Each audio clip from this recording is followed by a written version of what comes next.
okay? You can never go wrong with the Dennis pot. And speaking of Dennis pots, Dennis is one of our resident pot creators, bonsai pots, and he's gracious enough to always raffle off one pot. He brings some pots in to sell, and he gives one pot away for free. That's it right there. So if you haven't gotten a ticket from Dennis, do so before he makes the drawing. So we're always appreciative of Dennis being able to do that. He doesn't have to do it, and it's very nice of him. So thank you, Dennis. We appreciate it. And you all have seen our marketplace, like Randy had said, this is something new. I think it's a great idea. So this will always be fun. And we have for new members, we have other activities as we get into the season. You'll see it in your yearbooks. We have a swap meet a couple times a year where members will rent a table and they bring all kinds of bonsai related items, tools, soil, pots, trees, whatever. So it's an opportunity to gather up some nice materials. So that's always something to think about. And we do have a couple of live auctions during the course of the year as well. Typically, the way the club's set up, we have a meeting our first meeting of the month is a meeting. We have some sort of presentation, and then the second meeting of the month is always an open workshop. You can bring a tree into work. We've got a few mentors. They'll help. They'll be more than happy to help you and get you on your way. And of course, we have Janet. She's very modest, but give her a call, contact her on the email, and get going with the beginners workshops. She's a wealth of information, and we're lucky to have her. And getting back to sell them a little bit harder because I'm seeing a lot on that table that have to go home. Don't be shy. Take 5, 7 of them and make a forest out of them. I mean, we have, a bonsai isn't just in a pot like this. A lot of people in our club make spectacular forest plantings, and we have workshops as we go on. So that's good material for that. You can hold off until, we have our workshop, and you can bring them and you can have some help, or you can do your own research. I've looked at Portuacaria forests on YouTube, and there's a couple of guys that have some nice forests. So there's something to look at to get some ideas, but don't be shy. Take 5, 7. Forests are always an odd number, so yes, Dennis. You take 5 or 7. I'll bring big pots next week. For forests. Very good. So please, the goal is for that table to be empty. I would really greatly appreciate it. Did you want to say something, Liz? As far as the workshop you're talking about doing courses, just a reminder that wire print, but can't be pots.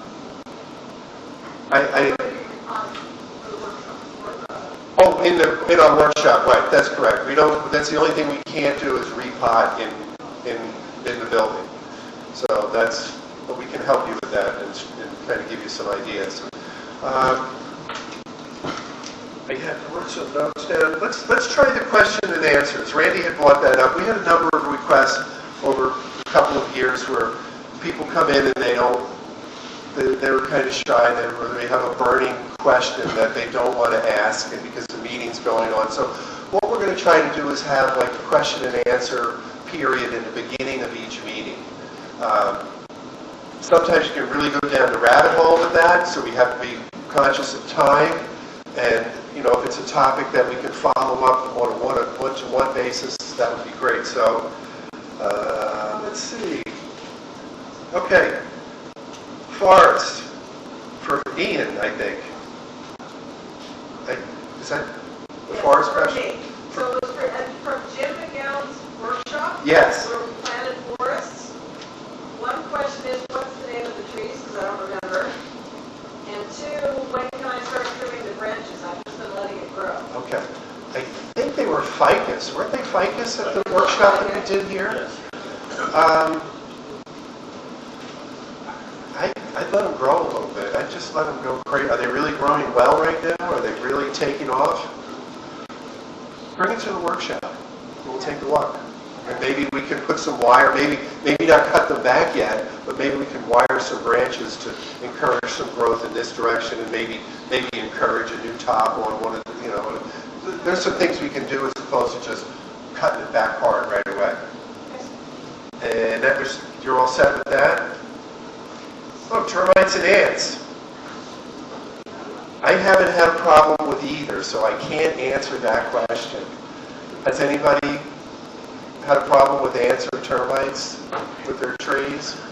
I know sometimes with these big collected junipers, you know, these real specimens, they'll get some termites and they'll have to take care of it. I personally haven't had that problem. There's a word, I'm going to mispronounce it, okay, don't make fun. But it's that earth stuff, it's that diatomaceous? That thing, all right? Spread it around the outside of your pot. You can put a little bit inside of your pot, but you don't want to put too much because it will clog your pot, all right? A little bit. But around your pot, that'll keep the ants from going in. Take care of it. Very good. Dennis? I don't have like colonies of ants. I often see little people ants crawl along the stems. Are those stems detrimental at all? Do they hurt your plant? If you have ants that are coming up into your bonsai trees, there's a good chance you may have aphids. And they're collecting the honeydew from the aphids. So the best thing to do is when you look at your tree, if you see like a sheen on the lower leaves, that's aphid droppings, excrement, whatever you want to call it. That's what the ants are going after. So yeah, they can slow your tree down. I don't think they'll kill your tree, but they'll weaken it. Yeah, the ants themselves don't damage. No. Nelson? Cinnamon also, sweet cinnamon around, yes, like that. Okay. A long time ago, years ago, not the same, they would get termites in the California junipers, so they would just take a injection needle and put some malathion in that, squirt it in the hole. Oh, and all the termite holes. Oh, okay. Good. Good to know. Good to know. Okay. This is a good question. I don't think I know the answer to this one. What is a person called who practices the art of bonsai? A bonsaiist or a bonsaier? Or I don't know. I've never really thought of that. That's a good question. A bonsaier? Is that a bonsaiist? Okay. Well, the person was right. First guess. So whoever question that was, there you go. You're a bonsaiist now. Okay. This is a good question. What is the general consensus of buying trees online? And I think that's a good question. I've bought some trees off of people from eBay and have had very good luck where the tree was shipped properly and it was done well. Like anything else with eBay, you have to be very selective. I look at the reviews and maybe even ask them some questions or him or her some questions. So if you're on Facebook, they have actual bonsai auctions. There's 3 different ones, 3 different types, and they go on continuously through the week. Really? I mean, you can really get lost in it. And I know I have. So I just had a tree shipped from me from Florida, and I was really worried about it in the heat. And I got it here and it was fine. So if you go to, now eBay, I think is very cheap. But if you can stick with these bonsai auctions, these guys actually, they get checked up on, they have a rating, and they're very proud of being able to ship these things around. And we both got a water jasmine from a guy in Texas, and they're beautiful. So he ships. Oh my God. So if you can get onto these bonsai auctions, they're pretty foolproof. You know, and you do have to be careful shipping to Phoenix in the summertime. So you kind of have to have that in your head when you're shipping things, because in the summertime it's hot here, so you don't want to ship, and in the wintertime it's cold there, so you don't want to ship. So really there's a soft spot for shipping in the spring and fall that are the best time to get these down here. So there's a lot of available things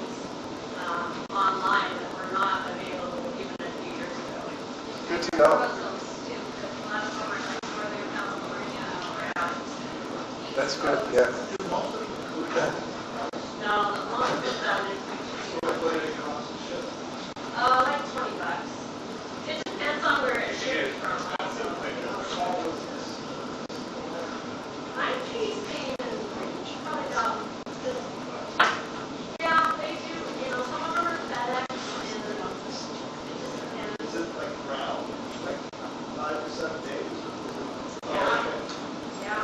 But like I just bought another one last week, and he actually contacted me. He said, "Hey, I'm not going to ship your tree for another week because I'm worried about the Labor Day weekend and it getting stuck in the warehouse." And I talked to him and was like, "I really appreciated it that he thought of all that." So I have a bottle that I've shipped a couple of pounds yeah, to Mexico, Florida, and Ohio.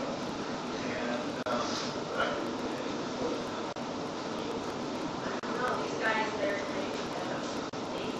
do it. They're really good at it. I'm impressed. Yeah, and that's good to know, because as you go further into this, getting good material can be challenging to come by. And but I would recommend, and this for what it's worth, it's good advice, take it or not. But if there's something you want to buy, don't be shy. Ask a member, will this live in Arizona? You don't want to throw good money after bad, because there's certain things here that are challenging or darn near impossible to grow here. We're fortunate in Arizona. The plus side here is that we can have tropicals, and we can have junipers, and we can have quite a diverse collection. Certain things are challenging, whereas in the colder states, tropicals are very hard to deal with. They do the lights, and they bring them inside, and I think we would look at that, really, you're putting a ficus under the lights? To me, I don't think it's crazy. So, if you want to buy something online, just ask a member, hey, will this survive here? Because we've seen it so many times, people pay a lot of money for a spectacular juniper, and it's a particular variety that really struggles here. And it's not going to make it. I can guarantee it. There are exceptions. There are some people that can grow just about anything, but don't waste your money. Just ask. Always ask. Don't be shy to ask. So I think that's it. But this was good. And maybe one other question, two other questions. Somebody's having a challenge with a tree or whatever, Vic? In the world of junipers, are there junipers that are more Arizona friendly than others? Yes, I would say so. And I'm just dipping into the world of junipers too. But your procumbens, Ernie, those junipers that Sensei Wee brought over, the Gishu's, mine made it through the summer very well. How'd yours go, Jenna? It looks great. And it's a beautiful variety. I think that's just something that a club member should really start focusing on, is that Kishu variety juniper. It's nice. Procumbens are good, like I said. Desert The desert junipers, the one seeds, San Jose. Yep. California junipers do well here. They can take the sun. I've seen them in members' yards out in the sun all day, every day, and they do well. Kevin. Really nice junipers up north, like the White Mountains, that I've been trying for about a year to bring one back and successfully received time. So, it's the altitude, right? Is there a way to combat that? I think that's probably similar to like the ponderosa pines. People try, and they just need that cold winter. They just need that cold weather. for sure. Yeah, it's challenging, but Even though it's in Arizona, there's no way to get one of those junipers down in the I've not experienced that. But I can tell you that you can go down to Tucson, south of Tucson, and collect one seed junipers and bring them back, and they'll do okay here. They'll do well. We have members here that have collected them, and these trees are absolutely spectacular at this point. So those are the one seeds. Yes, way in the back.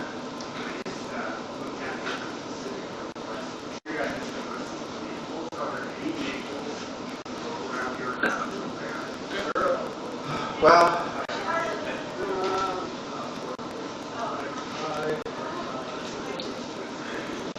How many of those? We try continually to go down the maple road. But we do have members that have trident maples that make it. They'll burn up in the summertime, and then they'll push out new leaves. Probably getting close to that time or now when the monsoons come in. But maples are challenging here. Liquid amber. Liquid amber, yeah. They're a maple. They look like a maple. Jim.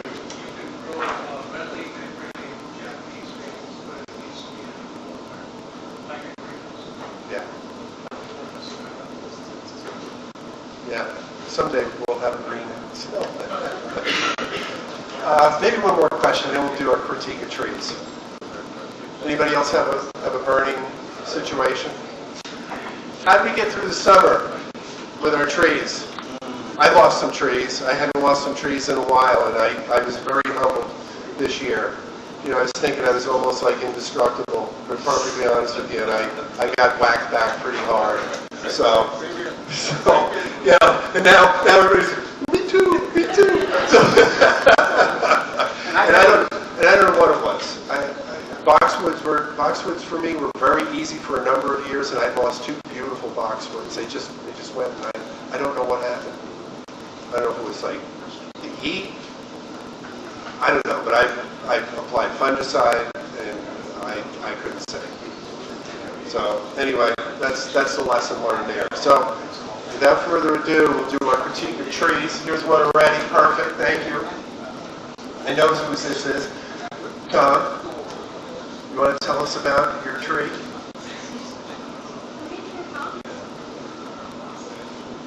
For the new people here, this is a desert tree. It's Here, step over it. probably most common in Mexico. And it's great if you don't want to water every day, once or twice a week in the summer. It takes a lot of sun. It's called a bursera, B-U-R-S-E-R-A. Sometimes called elephant tree, not elephant food like the ones we're giving away. And I brought it in to share it and just to point out a couple things and ask for your help. Okay? So in Bonsai, they give us some guidelines. And one guideline is to make a tree look realistic, the trunk should be about a third of the height. The canopy should be about 2/3. Now, this isn't like it has to be that way, but in general, that's a good look.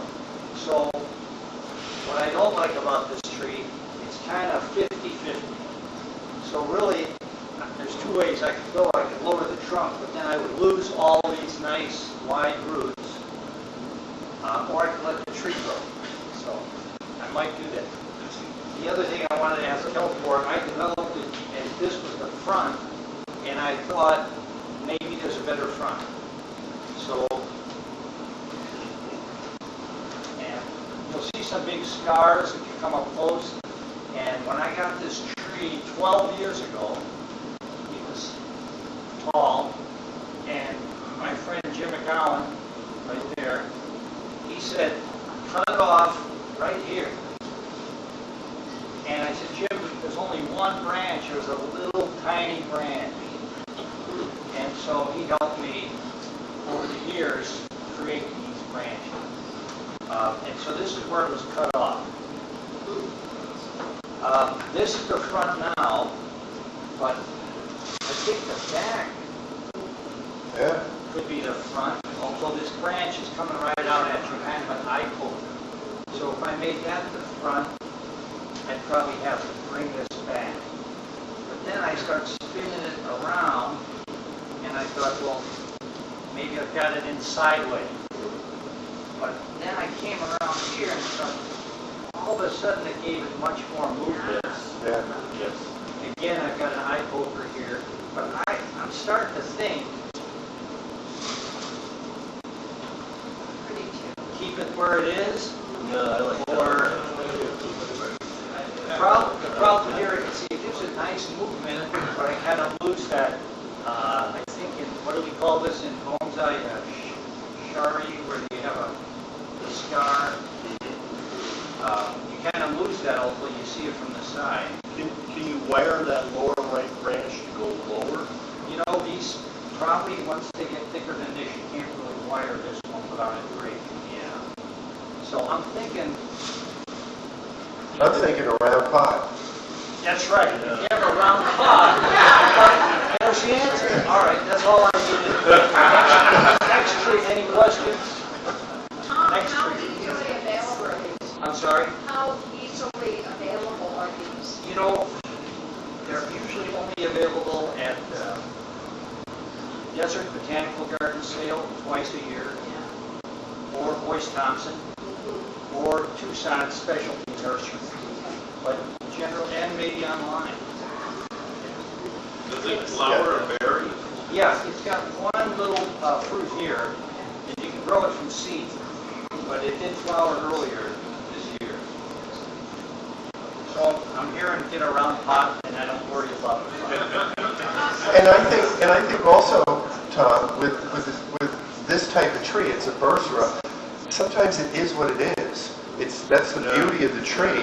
It grows like that. You have a trunk like that, and maybe it's not the 1/3 rule. Sometimes you have to do it because then you can start going crazy with crossing branches, and sometimes some trees they are what they are. It's particularly bursaras with the way they grow.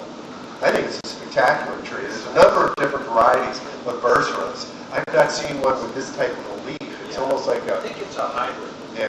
Indiana and Calicifolia. Okay. It's nice.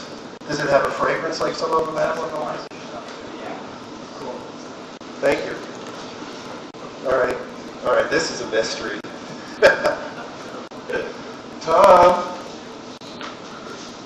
got one more of your trees out here. We're going to need a little bit. Okay. Okay. So Elsie, close your eyes. So Elsie's everybody's mentor here, and cactus are not really bonsai. They're not really woody material. They don't have leaves. But it doesn't mean you can't use bonsai techniques to style them and try to do something like it. Now, I did not create this cool little cactus bonsai. A member of our club, her name was Penny, she passed away this summer, and she grew this, and she gave this to me, and I thought, well, it's got a lot of characteristics of a regular bonsai. It's got a woody trunk, it's got nice rootage, we call that nabari, when you get those nice strong roots. It has some movement, it even ramifies a little bit. And I was even a beginning of what we call a gin, which would be a dead branch that you kind of keep just to give it some character. So we're starting to see some succulents, even elephant food. People are using it now for bonsai, but mostly cactus don't make the cut. But I thought she did a great job using some bonsai techniques. Yeah. Thank you. Thanks, Tom. That's great.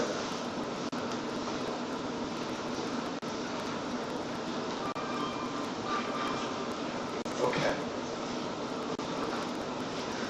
All right, I'm going to put this over. Okay.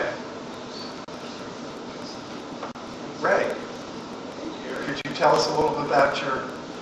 I'm not that tree in particular today. You can see that it's still in the sprinklers. But, and I use the round drips. If you're interested, you should take a look at those drips. I really am a huge fan of those. And I've done a couple of chip chats on them here and there. But knowing that we were giving away so many of the elephant foods, I have the big giant one on the for sale table there and then this little one. And this is, not that they're necessarily rare, but it's rare in the sense that it is the little leaf, the micro leaf variety. So if you look at the leaf, pick it up and put it next to yours, they're 70% smaller. So it tends to appear more in scale. Right. And it's a mounding plant, so it doesn't grow up and it doesn't get branches typically. And so that one's now close to 20 years, 18 to 20 years old. And it took about 10 years to get branches of that thickness for that variety that you can grow in this variety in 1 1 to 3 years. Right. Kind of thing. So I just really wanted to bring it in to kind of to show it. So anyone who picked up any of this stuff, any of the older members, I'm a big elephant food guy, so I have some 100-year-old plus giant 7-footers that have one that's got an 18-inch base on it. The trunk is that big. So it's kind of my deal. So anyway, it's worth taking a look at, and you might find that minimum variety if you can find old ones. Right. You have to give up. They just throw in a mound and they just fall over. So the way that you can once in a while get lucky with those is if they put like a bunch of 1 gallons all together and they're touching each other, they eventually hit each other. If they don't sell them fast enough after a few years, then they come only one way, which is up. And they support each other's weight, and that's how they get strong enough eventually to build that up, unless you wire them. But I have some in my backyard that are half the thickness of those that I've had wired now for 3, 4, 5 years, and they haven't gotten any thicker. So that's really a nice little one. And that's one of only 2 trees that I've ever sold, but I've sold a lot of trees that I bought back from somebody.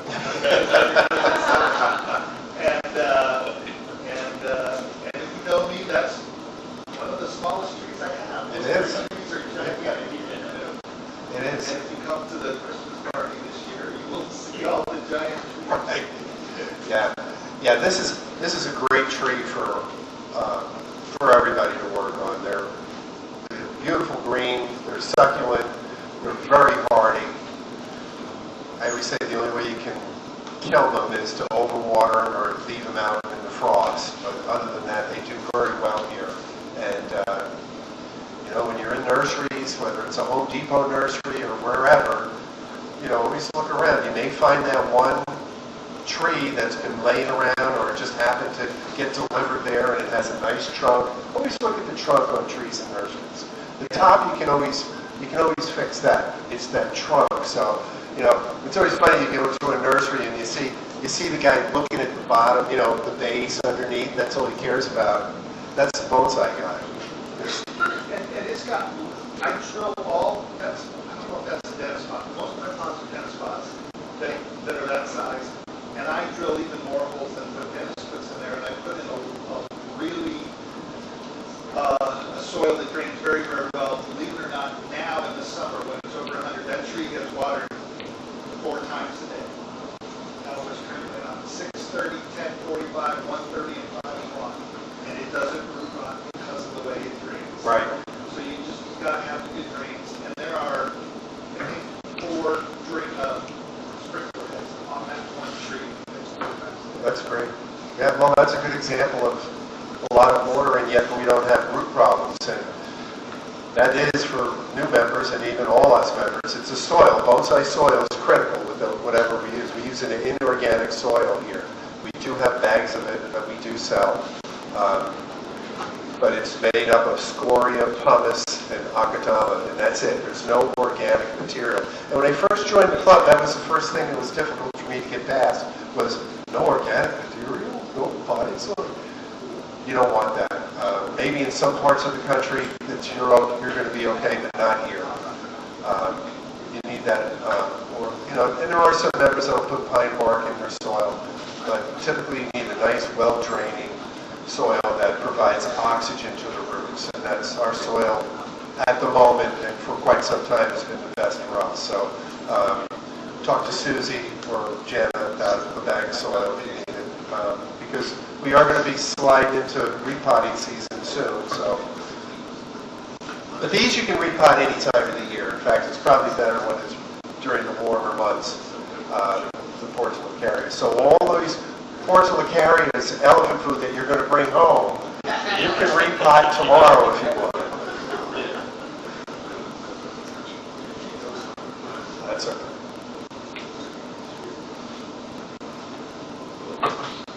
Okay, does anybody want to take a guess what this is? Right. And Vic, would you tell us about it, please? I got it 2 years ago from Rexy, is that the name for us, or Mesa?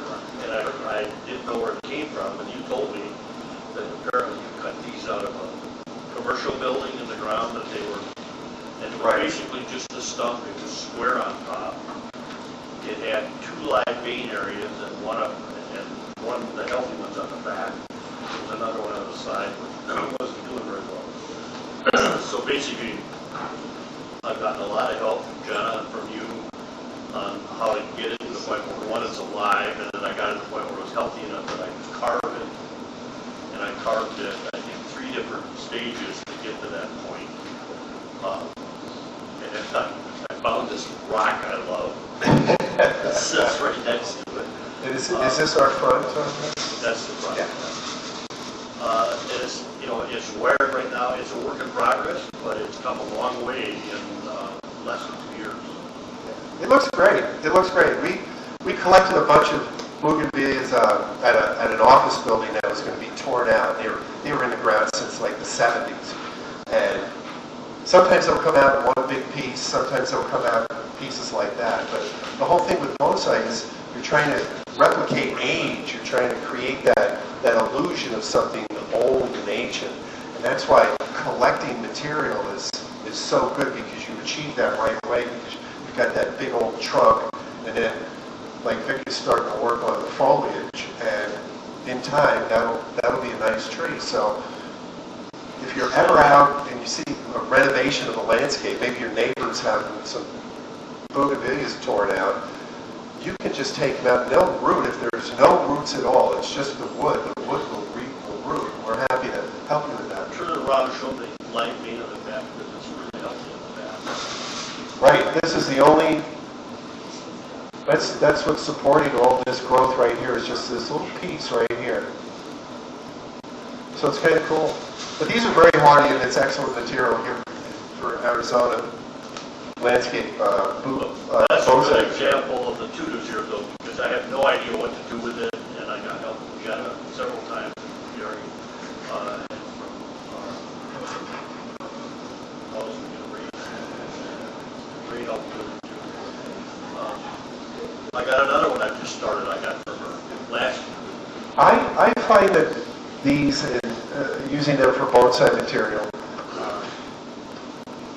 to me, and it's only a preference, is the flower bracts are more important to me than the structure of the branches, because the branches are tough to get them to grow the way they want. Sometimes they die back, and you just want them to go, you want to contain it so you can encourage it. So the final product is, sometime in the springtime, it's just solid flower bracts. You don't even see any leaves. It's just going to last for a couple of weeks, and maybe you'll get one more in a few more months. But that's the direction I go with them. I don't really worry too much about wiring and getting my pads going, and maybe I should. I don't know. That's just me, and maybe somebody else has a different way of looking at it. But to me, it's all about those flower bracts. When you get that beautiful fuchsia or red or purple, it's pretty spectacular. And a lot of our, we have some senseis that members use, and they'll say, well, when they're young like this, pull the flowers off, because it's using up too much energy, where you want to focus on the foliage for a while before you really want to rely on that nice flower I bract. got a great deal of help too from Ernie in terms of guidance on how to carve it. Yeah. That's so, scary. First time I did that. well, this will be interesting to watch as time goes on, how that trunk survives the carving. Because the boogie tend to get very punky as they get older. So we'll see how it, maybe we'll have to talk to Jim about his plastic wood that he uses to. You keep reusing the limestone over time, or? I believe so. I believe it to redo it, but it hasn't really gotten really white for the lime sulfur. Well, it's been over a year since I probably did that. About 9 months ago, when I did the limestone. Well, Jim does pretty well with his lime sulfur applications. Maybe that's something. Maybe it's the lime sulfur. Maybe. Any questions about this tree or bougainvilleas in general, Ed?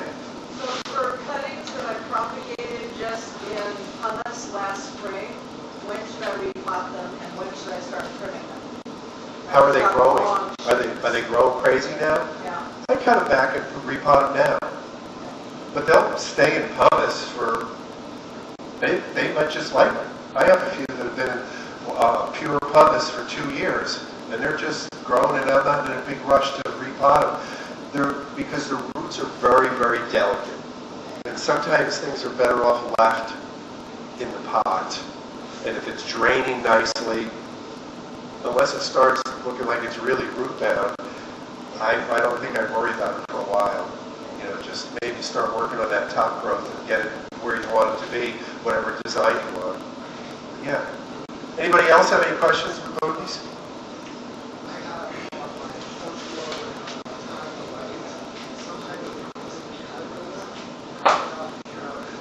Okay.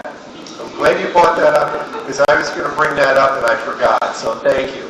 I've noticed that on my landscape boogies just a couple days ago, that they're starting to eat the terminal flowers, the flower bracts, and these are worms that are coming out at night. And there's a material called, it's BT, boy Tom, okay?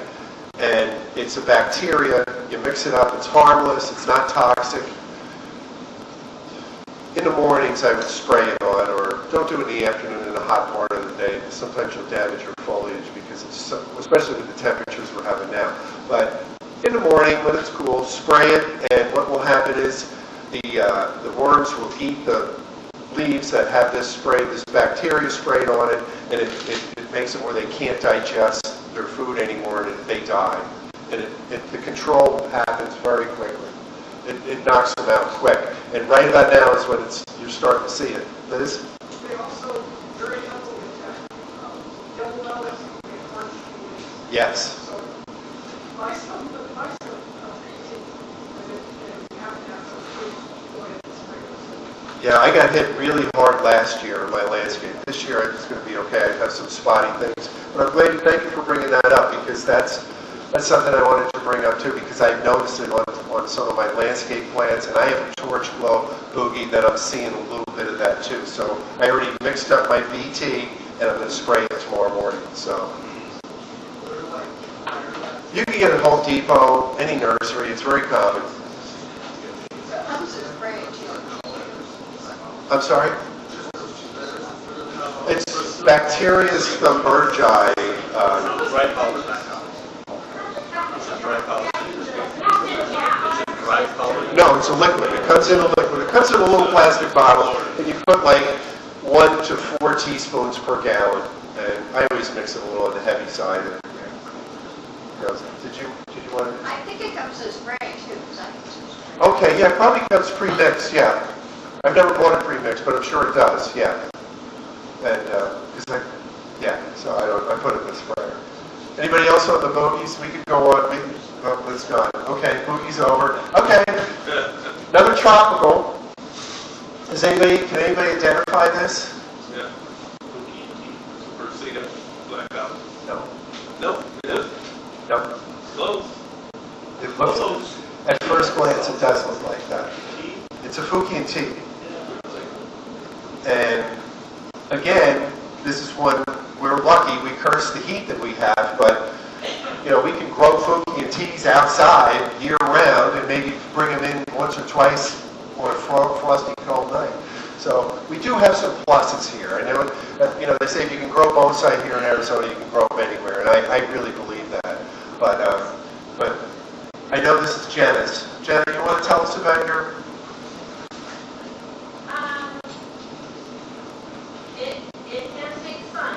It seems to thrive in the sun, and it's probably one of the few that I don't worry too much about shade block until it'll let you know, it'll actually start drooping and then it needs water. But they're pretty. I think some people have a hard time with them, and I think they're really quite easy.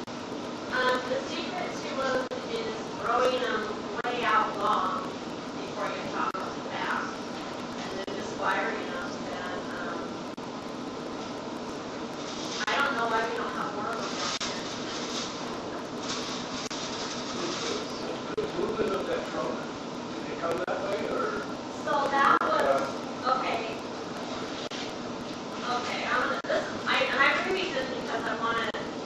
let the beginners know, I got that at Walmart for $16. There you go. So that's the kind of stuff you can do. Now, when I got it, it was completely upright, and then I tilted it. So you can view trees, not always up and down, but maybe what they would look like slanted or cascading.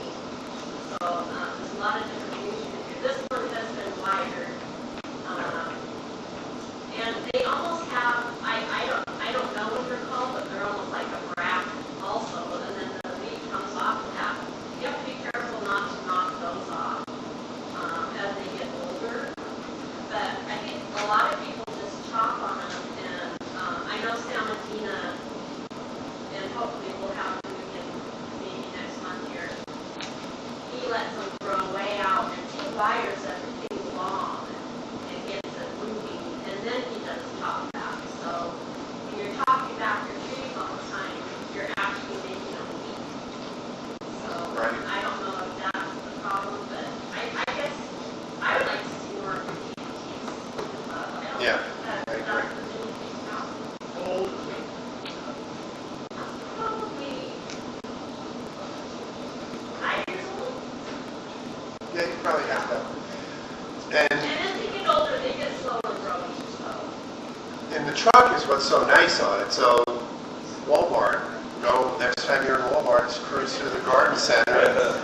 You know, this is what you want to look. You want to look for something really unusual instead of a very straight trunk. Something like that. Put it in the car. You got a tree. Bring it to the workshop and get it going. And would we call this like a semi-cascade style? Yeah. Which is weird, because whenever I get a tree up here and I sit back, I always see things on there that I don't see at home. I can see things from here that I wouldn't have seen that bugging me now. It's weird to get a different perspective. Yeah. But it's interesting, if you're going to get these kind of trees at the big box stores or at, Walmart or wherever you find them, a lot of times they'll have that hard, crusty glue stuff on them. And, you just need to take the plunge and get that out of there because that's nothing but trouble. And then repot them when it's the right time of the year and kind of just let them grow out. And you can actually get some good trees. Yeah, that's true.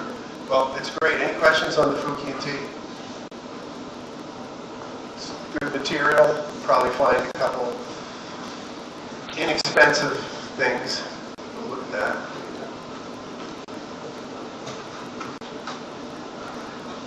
Okay, thank you. All right. Which tree is this? Jim, you want to tell us about it, please? Yes. no. It's a cabin elm, purchased about 11 years ago. California and Boy. My associate's nurse as a first later. Bought and driven and not planted on that stone until fall and spring. The time was measured about 5 or 6 years ago. And winter is the stones completely falls. Summertime it falls. And it's not much bigger than the Westwood places. Easy to grow. Yeah. Smallest elm variety we have. And is this in what they call an air stone? Is that what it, or the, 3-4 stones. yeah. I don't think I even drilled a range. But it stays, the stone stays moist. Very good. And it's pretty wild that it's 11 years old and it's still so small, the way you've kept that size. Elms do well here too, all different varieties of elms. Any questions on Jim's Catlin elm? And that's the variety that's elm. We have Chinese elms, Catlins. We have some other exotic varieties that are a little more challenging. But the Catlins and the Chinese elms seem to be easy to grow here. Any questions about the elm? Because I think we have 2 more trees.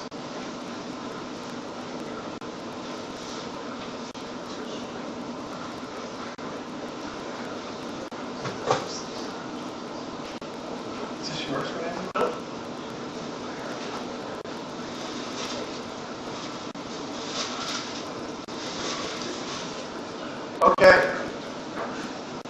Tom?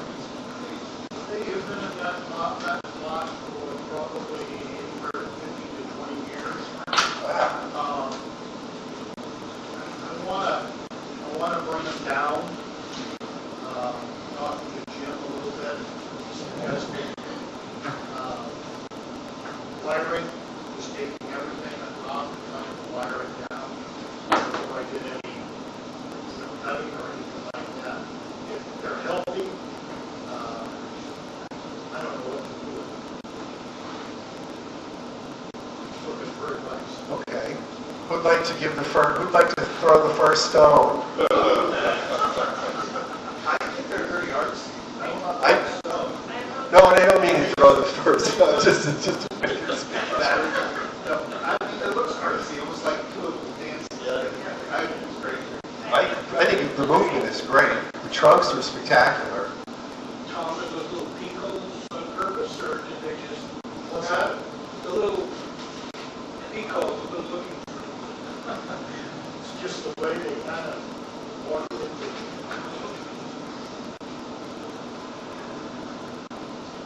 How flexible are those branches? Not very. They're not flexible. What kind of blend is it? One of the trees down so that they're both not competing. I don't know. Kind of like this, Yeah. kind of a thing.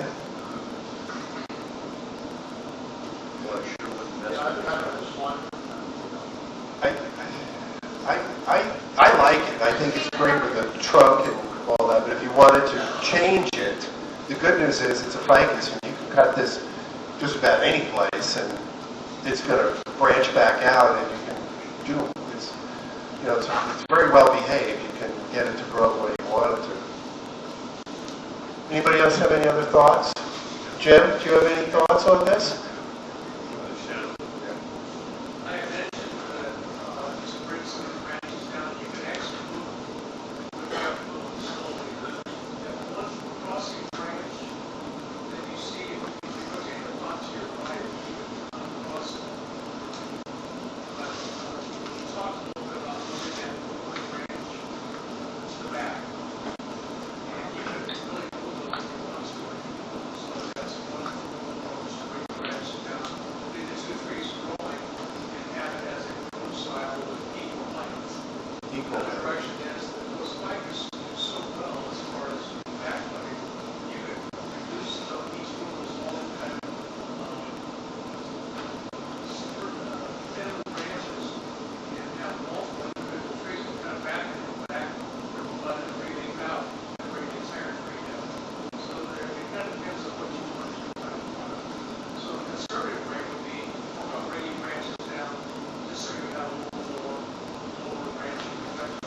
Or whatever, wiring or guy wiring, you know. Right.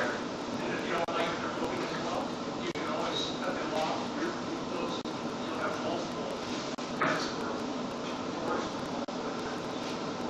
So in other words, reduce the height here, hoping that we would get something like here. You can see, I don't know if you've seen this, there's one popping here, and maybe create the crown further down that method, as opposed to just chopping it and hoping for the best.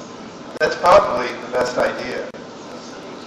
And with the movement, Would like to comment on,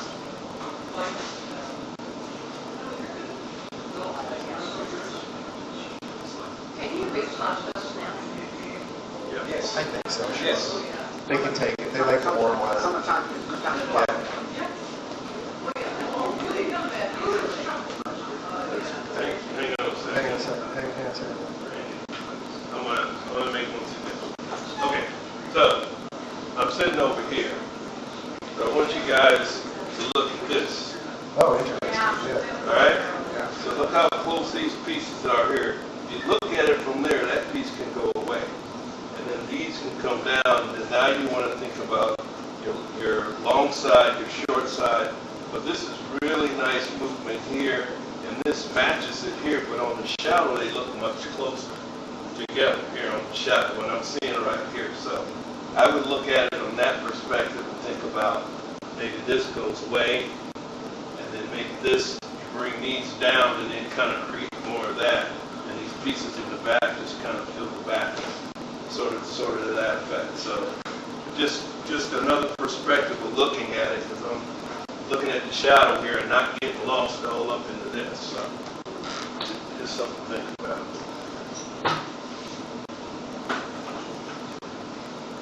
Yeah. Was it helpful? Yeah. Okay. Oh, last tree. Okay, before, after. Whose tree? Mine. Okay, can you tell us about it, please? It's new, it's only 4 months old, but I'm new in this, and I'm having a hard time figuring out how to keep the growth nice and tight and close. These sprigs grow very quickly in this element, and they get the range. But I'm afraid I'm trimming too long.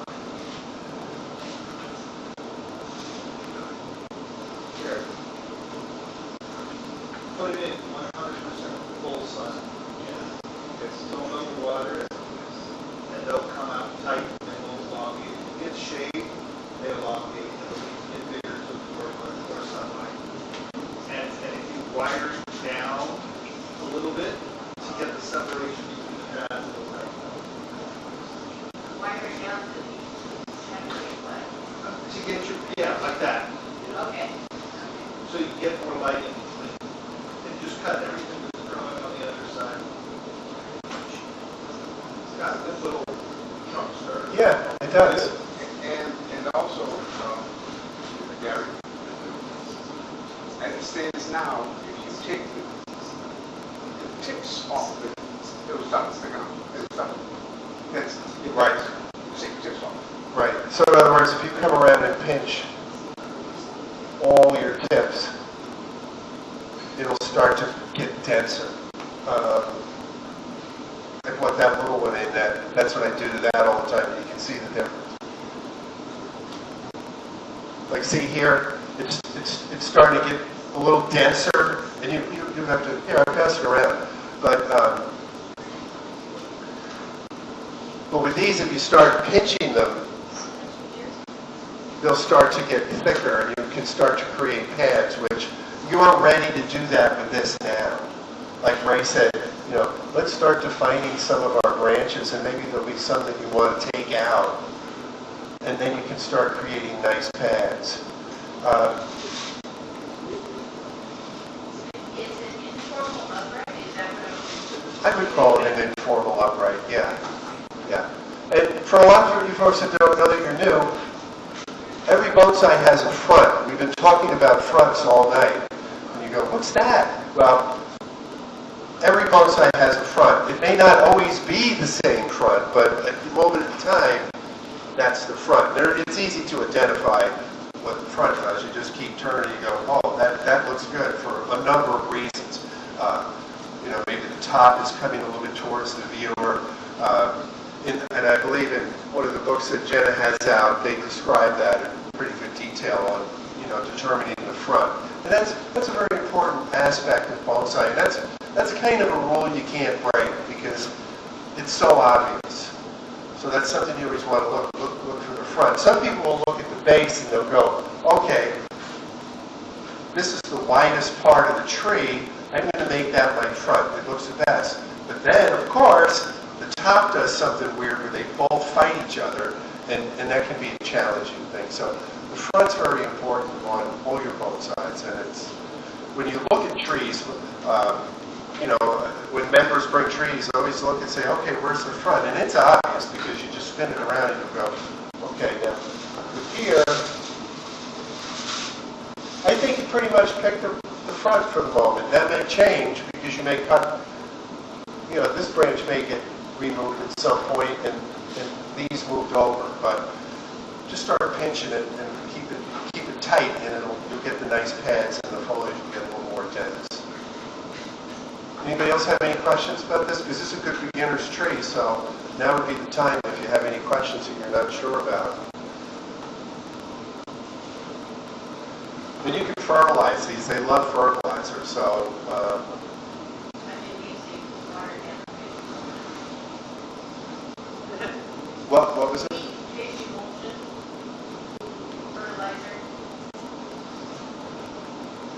These love nitrogen.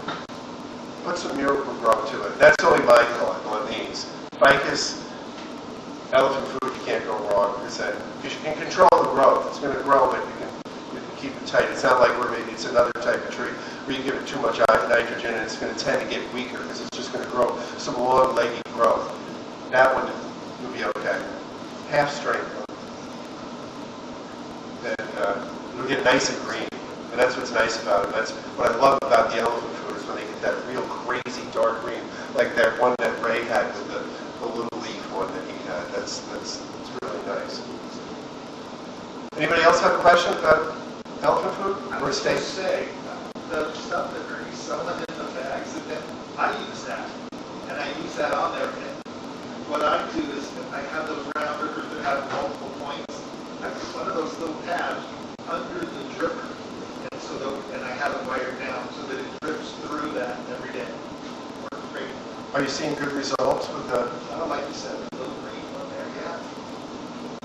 That was being fertilized. What's the numbers on that fertilizer? Somebody asked me that earlier, and I was trying to do my job. It should be on the can. They're essentially rapeseed cakes. Yeah. Okay. And rapeseed does really well because it's slow release. It takes a while. After a week or two, it kind of breaks down into a ball. And then you think it would go super fast from there because it's weaker. It doesn't. It lasts for, well, the bigger ones, these are small. The big ones last for, a month or two. Okay. I gotta believe these will last at least. Cool. All right. Very good. Any other comments, concerns, questions on elephant food or anything else? Because this is our last tree. So it's the ones we're taking home, what kind of sun? They can take the sun. They can take full sun. Especially now when the 100, Right. After like tomorrow, I think we're going to have one more hot day. I have a few of them, and I have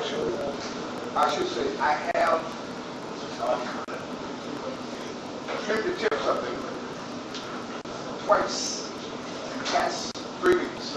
That's how fast I We're growing crazy right now. Well, we had the monsoons come in and the humidity. I don't know if you noticed your trees, they just went crazy. How often do I water the bonsai? That's tough. It depends. So the ones that you guys have available, how often? Oh, let them dry out. Let them where they look dry with the soil. So I think I was watering them twice a week. And that was it. And they were under a tree, so they weren't like direct light. So if they're in direct sunlight, they'll dry out a little quicker. It's not going to hurt them. They'll tell you when they need to be watered if you're not paying, the leaves will start getting a little pruny, and then you can water them. But they can take that. They're not going to die. But if you overwater, you're going to be problem. And these are all in very good soil. So if you want to just let them grow for a while, and you think you have to repot them, you don't, because they're in very good, well-draining soil. You don't have to worry about the soil. The guy that rooted these, he put them in some nice soil. So they'll be good. They're good project trees. Anything else? In the back? Hi. Just again, talking about water, I'm not familiar with water. We could navigate well, and the trees that I have loved it. When I got here, surprised, they hate this water. Yeah. I know it's going to sound crazy, but you can add something to water, I don't. Well, I can tell you what I do and some other members. My water where I live is also very horrible. It's high in calcium, salts, whatever. So I water my trees with reverse osmosis water. Okay. And there's a company in Tempe where you can buy your setup where it's outside. It's not like what you have under your kitchen sink. It can do in a large volume. And that's what I water my trees with, reverse osmosis water.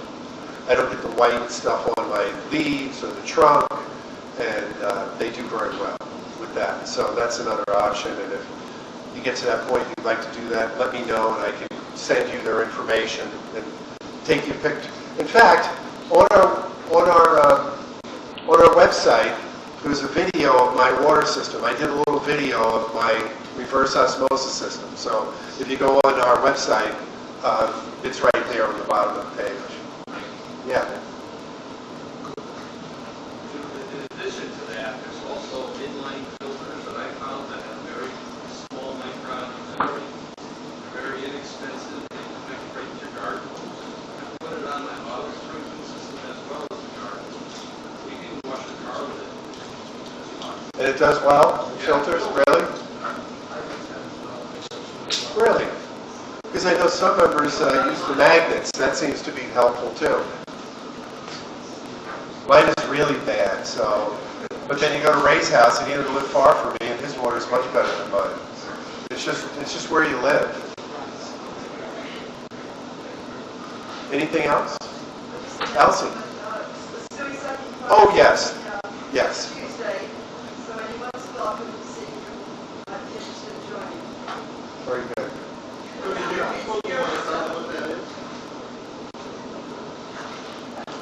Tell us a little bit about the Suiceki Club. What exactly is that? I know the stones are very hard to kill, but... Stone appreciation, it's another of Japanese art, and we just we have a rough schedule. We'll go out and find stones and bring them back. And there's a lot of rules that go into it. What's good, what's bad.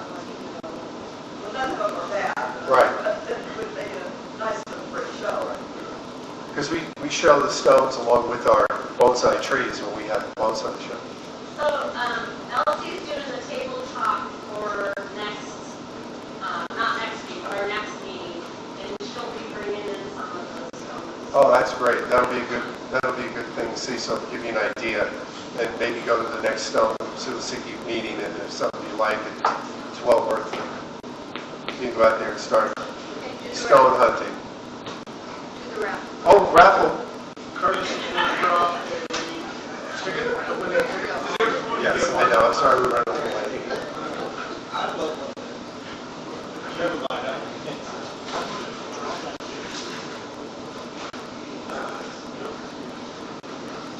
One winner, one pot.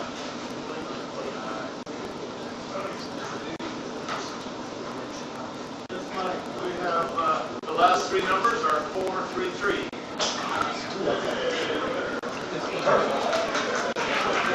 All right, just one more thing, guys. Thank you so much for coming out. I think this is a world's record for turnout. But for all you new folks, even if you don't have a tree for the workshop, come to the workshop meeting. There's a lot to be learned. You can see it's our next meeting.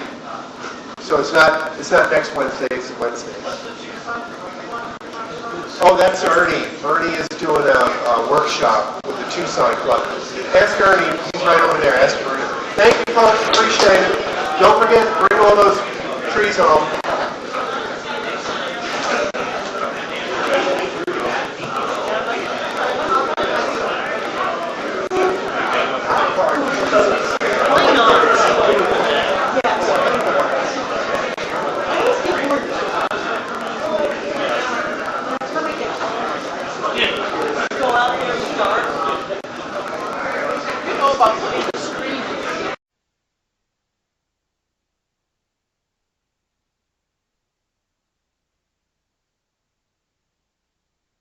I know you all noticed that we had a bunch of Portulacaria in small pots.